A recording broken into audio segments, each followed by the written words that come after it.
ကယ်တော့လူသေးပေမဲ့ဆဲမသေးဘူးဆိုတဲ့လူတွေရဲ့ပါဇက်ဖျားမှာပြောနေကြတဲ့အမှန်တရားကတကယ်လက်တွေ့မှာလည်းဟုတ်မှန်နေသလိုအမှန်တကယ်လည်းအဲ့ဒီတိုင်းပဲဖြစ်နေကြတာဖြစ်ပါတယ်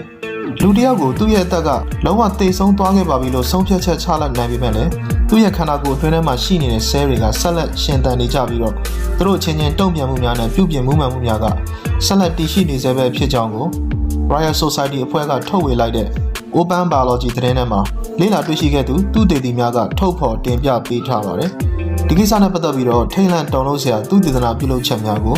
Alabama နဲ့ Washington တက္ကသိုလ်တို့ကပညာရှင်များကပူးပေါင်းပြီးတော့ပြုလုပ်ခဲ့တာဖြစ်ပါတယ်အဲ့ဒီသုတေသနပြုလုပ်ချက်ကိုဦးဆောင်ခဲ့သူ Peter Nobel ဆိုသူကလူသားတွေရဲ့ဇီဝရုပ်ချင်းရုပ်နဲ့ခန္ဓာကိုယ်အသက်တည်ဆုံးသွားခဲ့ပြီမဲ့လည်းကံရှင်ရဲ့ခန္ဓာကိုယ်ထဲမှာတည်ရှိနေတဲ့တချို့သောဆဲတွေကတော့တည်ဆုံးသွားခဲ့သူနဲ့အတူတူလိုက်လံတည်ဆုံးခြင်းမရှိဘဲနဲ့ဆက်လက်ရှင်သန်နေစေပဲဖြစ်ကြောင်းကိုအမှန်တကယ်လေ့လာတွေ့ရှိရကြောင်းပြောကြားချက်များကို Open Biology သတင်းထဲမှာအတိအလင်းဖော်ပြပေးထားခဲ့ပါတယ်လူတစ်ယောက်ကအသက်တည်ဆုံးသွားခဲ့တဲ့အခါသူ့ရဲ့ခန္ဓာကိုယ်ထဲမှာသူ့အလိုလျောက်တည်ဆုံးသွားခဲ့တဲ့အပိုင်းများဟာရှိနေကြပေမဲ့လည်းခန္ဓာကိုယ်ထဲကတချို့သောအစိတ်ပိုင်းတွေနဲ့ဗီဇမျိုးစိတ်တွေကတော့လူတည်ဆုံးပြီးသွားတာမှပဲပို့ပြီးတော့နိုးကြလာတာဖွားများရှင်သန်လာတဲ့ကြောင်းကိုကျွန်တော်တို့လေ့လာတွေ့ရှိချက်များရသိရပါတယ်အဲ့ဒီလိုမျိုးဖြစ်နေခြင်းသဘောတရားကို stepwise shutdown ဖြစ်တယ်လို့ခေါ်ပါတယ်တကယ်တော့တည်ခြင်းတရားဆိုတာဟာအချိန်ကာလအပိုင်းခြားတစ်ခုအပေါ်မှာမှီခိုနေရတဲ့ဖြစ်စဉ်တစ်ခုဖြစ်ကြောင်းနဲ့လူတစ်ယောက်ကအမှန်တကယ်တည်ဆုံးသွားခြင်းရှိမရှိကိုမိနစ်ပိုင်းတွင်အတည်ပြုဆုံးဖြတ်ပေးနိုင်ရန်မှာလုံးဝမဖြစ်နိုင်ကြောင်းကိုကျွန်တော်တို့လေ့လာတွေ့ရှိချက်များအရသိရပါတယ်။အဲဒါကြောင့်မလို့တည်ဆုံးသွားပါပြီလို့ဆိုတဲ့ရုပ်အလောင်းတွေအားလုံးကိုရင်ခွဲရုံတွေမှာအသေးချာရင်ခွဲစစ်ဆေးပြီးသွားတော့မှာပဲ။အဲ့ဒီရုပ်အလောင်းတွေကအမှန်တကယ်တည်ဆုံးသွားခဲ့ပါပြီဖြစ်ပါကြောင်းကိုအတည်ပြုဆုံးဖြတ်ပေးနိုင်မှာဖြစ်ပါတယ်။လူတစ်ယောက်ကအသက်တည်ဆုံးသွားခဲ့ပါပြီလို့ဆိုတိုင်းလဲသူ့ရဲ့ခန္ဓာကိုယ်ထဲကလူသားဗီဇဆဲများအားလုံးဟာလုံးဝရပ်ဆိုင်းသွားခဲ့ပါပြီလို့100%တက်အပ်မပြောနိုင်ပါကြောင်းကိုဒေါက်တာနိုဘယ်ကထပ်မံရှင်းပြခဲ့ပါတယ်။ဘာကြောင့်လဲဆိုတော့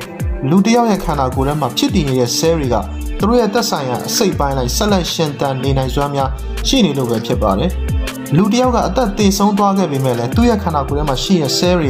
ကတော့ဖြစ်ပျက်မှုများနဲ့ပြုပြင်ပြောင်းလဲမှုများကိုဆက်လက်ပြီးတော့လှုပ်ဆောင်နေတတ်ကြပါတယ်။အထူးသဖြင့် embryonic stem cell တွေရဲ့ဆက်လက်ရှင်သန်နေနိုင်မှုကတခြားဆဲတွေထပ်ပိုပြီးတော့ကြာရှည်နေတတ်ကြောင်းကိုလေ့လာတွေ့ရှိချက်များရသိရပါတယ်။ကြွက်တကောင်ရဲ့နားထဲမှာတည်ရှိနေတဲ့ stem cell တွေဟာသေဆုံးသွားခဲ့ပြီးတဲ့နောက်